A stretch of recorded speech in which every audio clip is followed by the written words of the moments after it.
எனக்கு அன்பான சகோதர சகோதரிகளே, ஆண்டவராகிய இயேசு கிறிஸ்துவின் நாமத்தில் உங்களுக்கு என் அன்பின் வாழ்த்துக்கள். இன்றைய நாள் செய்திக்கான வார்த்தை சங்கீதம் 28:7 கர்த்தர் என் பெலனும் என் கேடகமுமாய் இருக்கிறார். சவால்கள் இல்லாத வாழ்க்கையே இல்லை. ஆனால் அந்த சவால்களை எதிர்கொள்வதற்கு வேண்டிய பலன் வேறு யாரிடத்தில் இருந்தும் அல்ல, நம் ஆண்டவரை விசுவாசிக்கிற போது அவரிடத்தில் இருந்தே நமக்கு கிடைக்கிறது. ஒருவர் தன் மீதும் தன்னை உண்டாக்கினவர் மீதும் நம்பிக்கை கொண்டிருந்தால் மட்டுமே வாழ்வில் ஏற்படக்கூடிய சவால்களை சமாளித்து உன்னதத்தை அடைய முடியும். தாவீது ஆடுகளை மேய்த்து கொண்டிருந்த தன் இளமை காலத்திலும் சரி, ராஜாவாக அரண்மனையிலே இருந்த நாட்களிலும் சரி, எதிரிகளால் துரத்தப்பட்டு வனாந்தரங்களில் அலைந்து திரிந்த நாட்களிலும் சரி, தன்னுடைய பெலன் எங்கே இருக்கின்றது என்பதை நன்கு அறிந்திருந்தான். அதனால்தான் சிலர் ரதங்களை குறித்தும் சிலர் குதிரைகளை குறித்தும் மேன்மை பாராட்டுகிறார்கள். நாங்களோ எங்கள் தேவனாய கர்த்தருடைய நாமத்தை குறித்தே மேன்மை பாராட்டுவோம் என்று அறிக்கையிட்டான். ஏற்ற சமயத்தில் சொன்ன வார்த்தை வெள்ளித்தட்டில் வைக்கப்பட்ட பொற்பழங்களுக்கு சமானம் என்று நீதிமொழிகள் 25:11 கூறுகிறது. நம் கர்த்தர் ஏற்ற வேளைகளிலே தன் வார்த்தைகளை கூறி எமக்கு நம்பிக்கை அளிக்கிறார், எம்மை பலப்படுத்துகிறார். நாம் செய்ய வேண்டியது தேவன் நமக்கு அடைக்கலமும் பெலனும் ஆபத்து காலத்தில் அனுகூலமான துணையுமானவர் என்பதை விசுவாசிப்பதே. உங்களுக்காக ஒரு குட்டி கதை.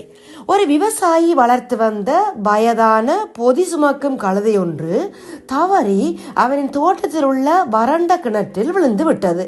உள்ளே விழுந்த கழுதை அலறிக்கொண்டே இருந்தது. அதை எப்படி கிணற்றிலிருந்து வெளியேற்றி காப்பாற்றுவது என்று அவன் விடிய விடிய யோசித்தும் ஒரு யோசனையும் புலப்படவில்லை. காப்பாற்ற எடுக்கும் எந்த முயற்சியும் அந்த கழுதையின் விலையை விட அதிகம் செலவு பிடிக்கக்கூடியதாக இருந்தது. அந்த கிணறோ எப்படியும் மூடப்பட வேண்டிய ஒன்று. அது தவிர அந்த கழுதை மிகவும் வயதான கழுதை என்பதால் அதை காப்பாற்றுவது வீண் வேலை என்று முடிவு செய்த அவன் கழுதையுடன் அப்படியே அந்த கிணற்றை மூடிவிடுவது என்று முடிவு செய்தான். அக்கம் பக்கத்தினரை உதவிக்கு கூப்பிட அனைவரும் திரண்டனர். சற்று அருகில் இருந்த ஒரு மண் திட்டில் இருந்து மண்ணை மண்வெட்டியில் அள்ளி கொண்டு வந்து அந்த கிணற்றில் அனைவரும் போட ஆரம்பித்தனர். கழுதை நடப்பதை உணர்ந்து மரண பயத்தில் அலறியது. ஆனால் அலறலை எவருமே கண்டுகொள்ளவில்லை.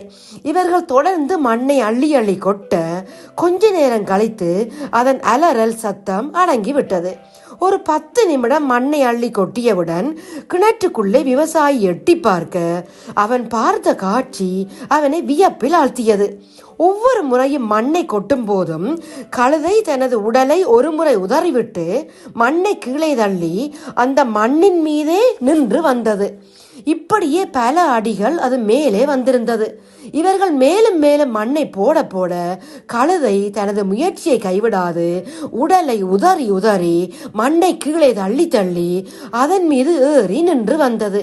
கழுதையின் இடைவிடாத இந்த முயற்சியால் தன் முழு பலத்தையும் பயன்படுத்தி அனைவரும் வியக்கும் வண்ணம் ஒரு வழியாக கிணற்றின் விளிம்பிற்கே வந்துவிட்டது. விளிம்பை எட்டியவுடன் மகிழ்ச்சியில் கனைத்த கழுதை ஒரே ஓட்டமாக ஓடி தோட்டத்துக்குள் சென்று மறைந்தது. இதை கேட்டுக்கொண்டிருக்கின்ற எனக்கு அன்பானவர்களே, இந்த கழுதைக்கு நேரிட்டது போல எமது வாழ்க்கையிலும் எம்மை பலவீனப்படுத்தும்படி, எம்மை மன வடிவடைய செய்யும்படி எம்மை சுற்றிலும் அநேக சூழ்நிலைகள். ஆனால் கர்த்தர் சொல்லுகிறார், நான் உன்னை பலப்படுத்தி உனக்கு சகாயம் பண்ணுவேன் என்று. இந்த பலத்தோடு இந்த சகாயத்தோடு அந்த கழுதையை போல எல்லாவற்றையும் உதறி தள்ளி மேலே வர வேண்டும். எம்மை பலப்படுத்துகிற கிறிஸ்துவினாலே எல்லாவற்றையும் செய்ய எமக்கு பலன் இருக்கும் போது நாங்கள் எதற்குள்ளே விழுந்தால் என்ன, எங்கள் மேல் எது விழுந்தால் என்ன? இப்போது நாங்கள் ஜெபிப்போம். எங்கள் பலனாகிய கர்த்தாவே, இந்த நாள் வார்த்தைக்காக உமக்கு சோத்திரம் அப்பா. உம்மாலை அல்லாமல் எங்களால் ஒன்றுமே செய்யக்கூடாதப்பா. எம்மை பலப்படுத்தி வருகிற உம்முடைய கிருபைக்காக உமக்கு நன்றி அப்பா. எமக்கு சவாலாய் வருகிற சத்துருவின் தந்திரங்களை முறியடிக்க எங்களுக்கு பலன் தாங்கப்பா. எங்களை தாங்கி நடத்துங்கப்பா. இந்த ஜெபத்தை இயேசுவின் நாமத்தில் எடுக்கிறோம் எங்கள் நல்ல பிதாவே. ஆமேன், ஆமேன், ஆமேன்.